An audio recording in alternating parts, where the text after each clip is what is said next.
Welcome to the Together.eu Ireland podcast. We are a community of people who believe in democracy and who want to give it real meaning as the next European elections approach. Together.eu is a project run by the European Parliament, dedicated to getting as many people as possible involved in the democratic life of Europe. It is a community of individual citizens across the EU. This week, we will be talking with Thomas Kramer from the European Parliament Liaison Office in Dublin. Hi everyone, welcome to our first podcast, the Together.eu podcast, which I guess we were a group of people that came together last September under the guidance of Thomas that we see here. So I guess, Thomas, do you want to maybe start us off with why you brought us together? What is Together.eu? Thank you so much, Deirdre. Yeah, it's my pleasure to be here, and I'm super excited actually to have you and Daniel and sort of the rest of the crew behind the scenes with us here. Our journey started last summer when we ran something called the Together.eu Summer Academy, which literally was a way to bring people in Ireland into one room who are passionate about European democracy and who would like to volunteer and work together to promote the European elections that are happening on the 7th of June 2024. That is officially sort of confirmed now this week. We are super happy. And what we really want to do is just to promote European democracy and tell everyone why we're so passionate about it, and hopefully pass that spark on to as many people as we can. Exactly. It was great being in that room last year with so many people. Like, we were bouncing ideas off of each other and learning. Some people I kind of think came with not as much knowledge about the EU, and then others came with more knowledge. And I mean, I guess that's reflects the general population as well in Ireland and other countries. I studied European studies, so I had a fair idea of how it works, but I know it can be confusing. When you're thinking of Europe, who is Europe? What's Europe? How does the EU work? But yeah, I don't know. How did you feel, Daniel, coming together last September? Well, I suppose my introduction to Together.eu is that I'm part of Macra na Firma, which is a young farmers organisation, and an opportunity to apply came up to go to this event. I would have always kind of had an interest in, I suppose, politics, probably more domestic politics than European politics, I suppose that, and this was an opportunity to go and educate myself on, I suppose, the workings of Europe and the importance of the European Parliament, and I suppose the importance of the elections, because the MEPs that we elect are the people that represent us in the Parliament for the 4 years of the term. So it was a really, when I was accepted to go, it was a brilliant opportunity to get to meet like-minded people that attended, and I suppose it grew from there, where the opportunity came that we could help in, I suppose, educating others and promoting the elections, something, and engaging more people in the elections. And because at the end of the day, the elections are the opportunity for the population to engage and put the people they feel represent them best in the European Parliament. And I suppose our job as volunteers over the last few months, I've learned, is to try and facilitate that and encourage that. Exactly. And speaking of our MEPs that we elect to the Parliament, I guess, Thomas, do you want to explain a bit about what the European Parliament is? Yeah, no, super happy to do that. And maybe just sort of for everyone who's listening in for the first time, who's never heard of Together.eu, who might not even know so much about how European democracy works, you're wondering who's this man who's talking to us here. My bosses basically are 705 MEPs, that is members of the European Parliament. So from an Irish perspective, that's TDs in Europe, in a very sort of simple way of saying that. And they sort of decide on the rules that have an impact on many aspects of our lives. Could be cybersecurity, could be child protection, could be security, migration, product safety, trade, agriculture, very big one for us. and they have an influence on the rules that govern these kinds of things. So choosing the right MEP for yourself has a massive impact on sort of what the rules will be that have an impact on your life. And European democracy works quite similar to your sort of domestic democracy, so to say. So for everyone who's interested in politics, you probably know we've got a government, we've got a parliament, and we've got a judiciary. And that is more or less mirrored in the European Union. We've got something called the European Commission. They propose new laws, and then we've got the European Parliament. They have to look at those proposed laws and say, hey, do we like them? Do we not like them? Or do we want to change them? And then we've got something called the Council, which is like a second chamber. I'm not going to be going into too many details on that, but for everyone who is a bit interested in democracy, you always know most democracy have these sort of two chambers. And if you want to learn more about that, join us in one of the EU Basics webinars that we do once a month. Just Google Together.eu EU Basics, you'll find it quite easily. But yeah, that's the European Parliament, that's European democracy. And my role here, then working in Dublin in a very small team, is to tell people in Ireland how European democracy works and to motivate as many people as I can to actually then go and vote on the 7th of June. Amazing. And I suppose something that I think was a little bit striking from meeting with you last year was how relatively low the turnout is for the European Parliament elections across the board, maybe with the exceptions of Belgium, because I think they have mandatory voting. But I think it was that Ireland is more or less around 49 or 50% turnout, from what I remember.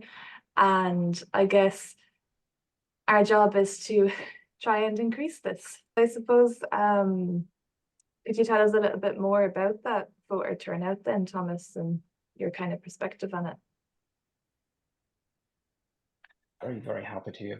It's something I've sort of been looking into quite a few times now with the elections coming up. And what's interesting to see is that the sort of voter turnout that we had in Ireland last year, last time in 2019, is more or less an average with the rest of the EU slightly below. But for us, that is a motivation to say we should increase that turnout, because what it means is that roughly 1 out of 2 people who would have been eligible to vote actually voted. So that means everybody has got the right to choose which person should be representing them in the European Parliament and make really important decisions about the future, but only 1 or 2 people decided to do that. And we're hoping to increase that number. And sort of everybody looking at current affairs at the moment will probably see the challenges that we're facing as a country, as Europe, as humanity, have not become less, rather the opposite. So it hopefully will be enough of a wake-up call as well for maybe people who haven't voted last time, who say, okay, this time I really want to leave my mark here. Yes, definitely. It's definitely a reason for voting when we see so many almost crises happening environmentally. I guess especially for young people, I think they nearly grow up hearing about the environmental crisis going on. But I guess maybe we could touch a bit on just why you should vote in the first place. Thanks very much, Deirdre. That's exactly the question I was hoping we would be touching on today. And I think there's a very simple answer to that, and then there's a few more details I can give you that. And the simple answer is, if you don't vote, somebody else will do it for you. And the question is, will the other person that I'm leaving that decision to, will they make a decision that is in line with what I actually want? And perhaps that's not the case. So it's just a good thing to remember that we have the right to vote. And that is something, if we look back in history, or for mothers and fathers, would have probably been very, very keen on us to use that right that we have to vote now. because they fought for it, many of them. And it's actually almost like an achievement that we can enjoy democracy in Europe, in Ireland today. But it's also something that is vulnerable. And I think we're realizing all that now. And if we don't protect the democracy that we have, and going to vote is sort of probably one of the simplest way of protecting it, it's not set in stone that we will have it forever. So it's just important for us to be active citizens, and voting is sort of the most fundamental way of doing that. And maybe just sort of going back on sort of the very first thing that we talked about, the influence that we have by voting is huge. The MEPs that we vote for, probably more than half of the rules that govern our lives are influenced by them. So it's really important to look at who are the candidates, who aligns with my values, who aligns with that vision of the future that I have, and then to go and vote for them. Absolutely. I know the hashtag from the European Parliament was hashtag use your vote. And I mean, you can add on to that with, or someone will do it for you. Yeah, I think even using the hashtag #UseYourVote24, like it connects in, like it connects in with what we're doing as well. So like you link into that bigger community of people that are trying to promote the European elections. Exactly. And I think and you can speak more on this, Daniel, about the event that you organised last February, that we had with more the rural side of society. Yeah, I suppose just to go right back to the start, like after our initial meeting we had in August with the help of Thomas and some fantastic people in Together.eu, our group of volunteers came together and we decided that we were going to try and do our part to help promote the European elections. And I suppose the plan we came up with was that we were going to run a series of events leading up to the elections. We started in February. We were targeting students. We were targeting hard-to-reach communities. We were doing voter registrations. We were going to have an online presence and podcast like we're doing right now. And our first event took place in February in Knocknrawley Resource Centre in Tipperary Town, and that was targeting rural communities and farming communities. And it was open to the public. We had members from the Public Participation Network in Tipperary. We had farm organisations. We had young farm organisations like Mockra. And we had academics from UL, Joachim Fischer and Kevin Swade. And effectively, it was we had a mock debate between the two Mockra representatives there that just to test their knowledge on the EU. There was no right or wrong answer to see how much they knew on particular topics, and we gave prizes out for that. And there was a huge education piece there as well. We had some politicians there as well, and I suppose the academics that were present clarified maybe some of the questions people might have had around the European Union and how the Parliament works. And people took a lot from it and learned a lot from it. We thought it was very engaging. And so it was a big thanks to everyone that did attend. And then we followed that on. Then we had an event in UCD, similar to targeting students this time in university. And we have another event planned for UCC, and we have follow-on events there. Then planned for, I think Claire Morris is having an event in May. And we've linked in with the EMI Ireland, the European Movement Ireland. There's a number of groups that are doing events for promoting the EU as well. And our events we have a calendar now, and we're all kind of linking in for the different events that are on. So there's lots of work going on. And I suppose we have a social media presence as well as Together.eu Ireland, and we promote a lot through that as well. And I think it's important to mention that there's a really good team of all volunteers that are behind it and actually trying to do their bit to promote the European elections. And hopefully our work bears fruit and we do get a higher turnout, as Thomas said. Definitely, motivating people to use your vote is what we're trying to do, and keep our democracies going strong in the face of, I guess, certain uncertainties. And I know the European Parliament itself will be sending out its own communications as we get closer to the date. And I think it's important that we also engage with our MEPs, or well, prospective MEPs that are coming up, and understand what they're running for and why they're running as well. And Deirdre, I suppose just to say, like, I suppose, thanks to Together.eu, like both yourself and myself have had the opportunity to go out to Europe and Brussels and meet our counterparts in Together.eu from other countries that are doing similar work to ourselves. Like, and it is nice to see that it's not just in Ireland it's going on, where there's a lot of work going on across Europe to promote the European elections. Definitely. I guess I was there most recently in March, just I suppose 2 or 3 weeks ago now. So things are really starting to kick off.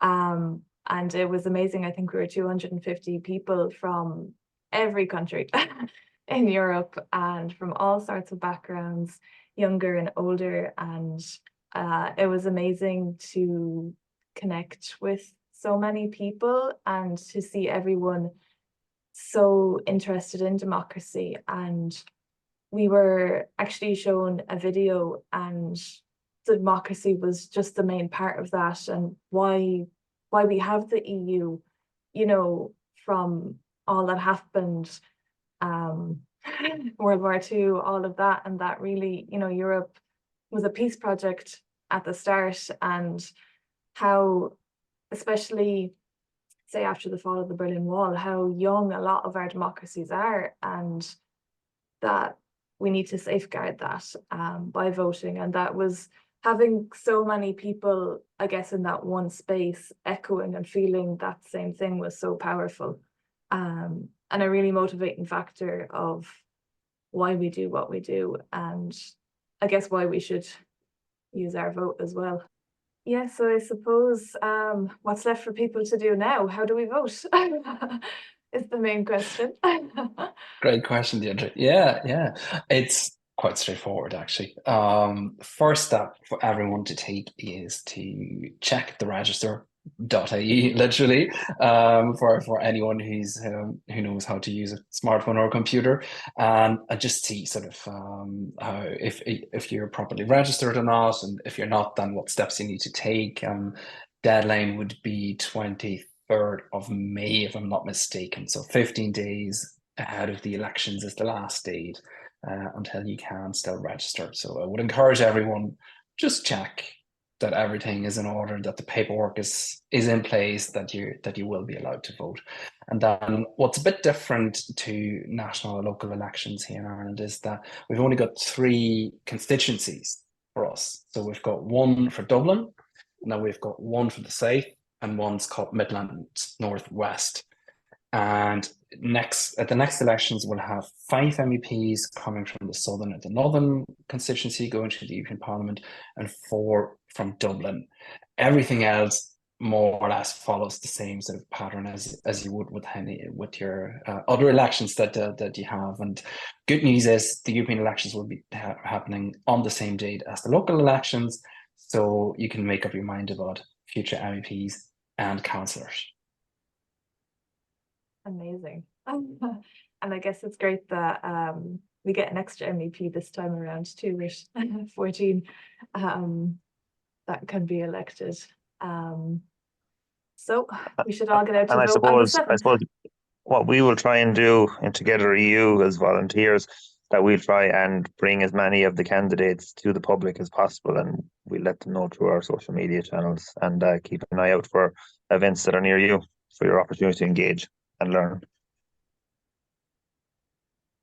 Exactly. Brilliant. Yeah, no, and I think, like, just to say it again, we're really, really grateful for the work that you do. And it's fantastic, the events and the promotions that you've already sort of brought to us, and what's still on the pipeline. We're really looking forward to seeing that, and it's already sort of gathered a lot of momentum, which is fantastic to see.